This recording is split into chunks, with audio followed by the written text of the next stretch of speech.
Come, my time-travelling friends, and let's go on an adventure together. Welcome, my friend, to one of the most iconic and foreboding buildings in Tudor England. In its 900-year history, this place has served as a royal palace and fortress, a prison, an arsenal, royal mint, menagerie, and even a jewel house. During the 16th century, it was the stage for celebrated royal coronations and grisly executions, both of the guilty and the innocent. But today, on this second day of our virtual tour of Tudor London, we will be exploring the Tower of London, and specifically, I will be taking you on a tour of the lost royal palace.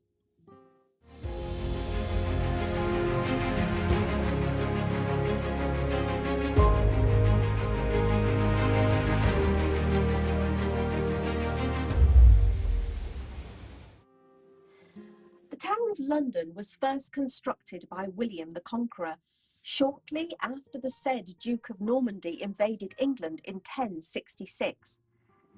Situated in central London and sitting on the north bank of the Thames, the tower has looked over the city for some 900 years. But you have arrived here on not just any day, for it is the 19th of May, 1536, a historic day. For this morning at 8 a.m, the sentence of execution by beheading was carried out on Anne Boleyn, Queen of England, on the orders of the man who was once her doting husband, King Henry VIII. There will no doubt be a strange atmosphere inside these austere walls today, so be prepared for what we might see as we go inside. So our tour begins here on the wharf outside the tower walls.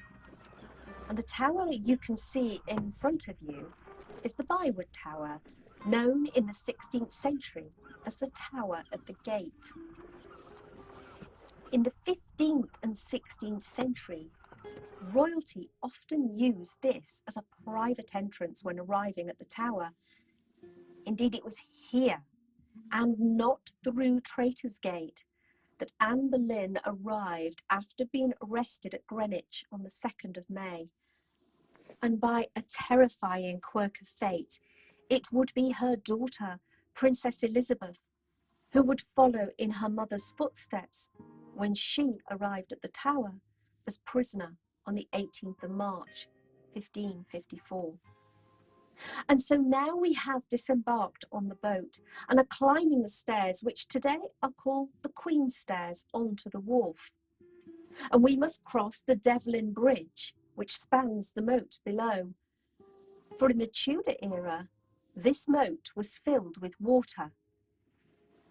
And so let us follow in Anne and Elizabeth's footsteps and enter the tower by the Byward Postern Gate, emerging onto Water Lane. And in front of us is the Bell Tower. The Bell Tower was another place regularly used to house important prisoners. Notable personalities like Sir Thomas More were held there before his execution in 1535. Princess Elizabeth was also imprisoned here, and tradition has it that the poet Sir Thomas Wyatt witnessed the gruesome execution of the men accused alongside Anne from his prison in the Bell Tower. The Bell Tower showed me such a sight that in my head sticks day and night. Further along Water Lane, we come across the steps leading down to the water's edge underneath the Traitor's Gate, a place of formidable reputation. The Garden Tower stands directly opposite it. In your day, it has become known as the Bloody Tower, for in 1674, beneath the stone steps of its spiral staircase, Workmen dug up a wooden box containing two small human skeletons, widely believed to be Edward V and his younger brother, Richard, Duke of York, otherwise known as the Princes in the Tower. But as we walk forward underneath that gate, the ground rises up until we approach the White Tower, which looms over us. Constructed shortly after the Norman invasion, it was initially William the Conqueror's palace and fortress. He would have seen little else in his lifetime, leaving development of the tower to successive monarchs. With walls 15 feet thick at the base and 11 feet thick at the top, with the roof reinforced, the king keeps his cannons upon the leads, or roof, placed there, of course, to protect the city. The interior of this medieval building was refurbished for Anne Boleyn's coronation, as the White Tower played an important role in her coronation rituals. Yes, on Friday, the 30th of May, 1533, just after Anne's arrival at the Tower and ahead of her coronation, 18 Knights of the Bath were created, with each candidate being required to take part in an overnight vigil in various chambers of the White Tower, including the Norman chapel of St. John the Evangelist. In your time, it is probably one of the best preserved Norman chapels in the world.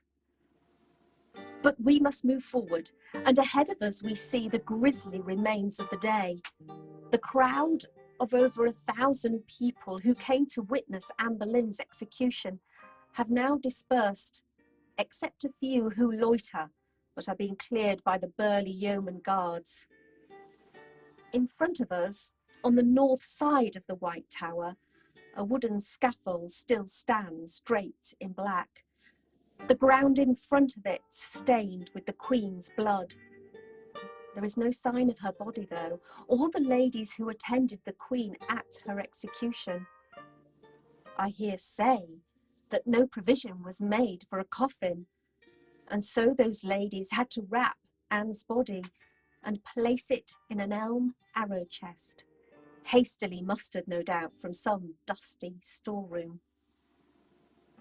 But if you look ahead and over to your left, you'll see the chapel of St. Peter ad Vincula, where Anne's body will be buried alongside her brother. You might even note the freshly dug graves in front of the chapel, which are the reminders of the men who died alongside the Queen: poor Brereton, Weston, Smeaton and Norris.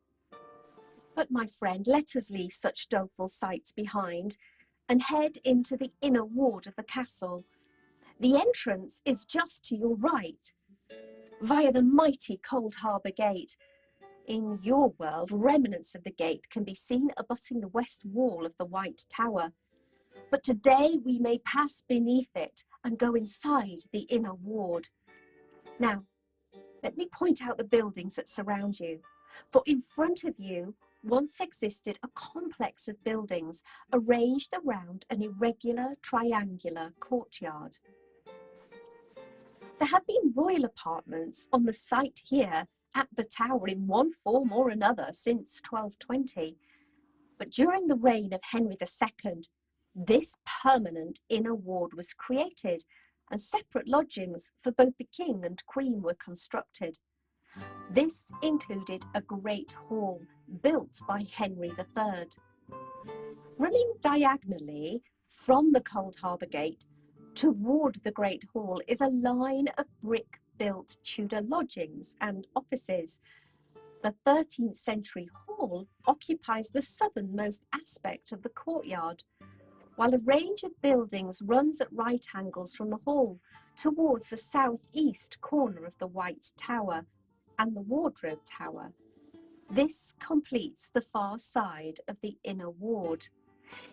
In 1532, Henry VIII ordered Thomas Cromwell to organise the refurbishment of the royal apartments on both the king and the queen's side.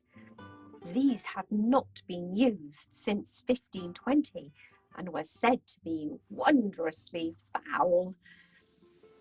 Whilst the old Queen's watching chamber was simply refurbished, but otherwise retained, a whole new suite of rooms was created for Anne Boleyn's coronation celebrations.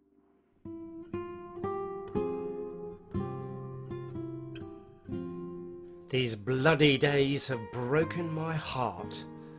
My lust, my youth did them depart, and blind desire of estate, who hastes to climb, seeks to revert. Of truth, circa regna tonat.